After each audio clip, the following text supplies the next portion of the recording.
Since it was founded in 1973, KBP has stood for the essentials of our democracy: a free and independent broadcast media, responsible broadcasting, and enhanced public service by our broadcasters.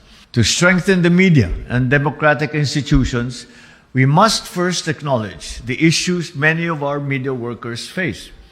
Kaya naman, patuloy natin pinapalakas ang mga mekanismo ng proteksyon at koordinasyon sa pagitan ng pamahalaan at ng sektor ng media.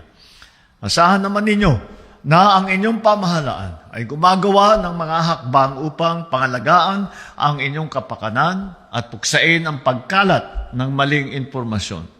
Kapag malaya ang pamamahayag at madaling makakuha ng tamang impormasyon, mas nagiging bukas ang pamahalaan.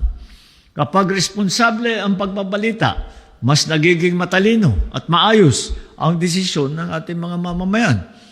At kapag naman ay nagtutulungan tayong lahat, ang media at ang pamahalaan, mas napapalakas ang ating demokrasya.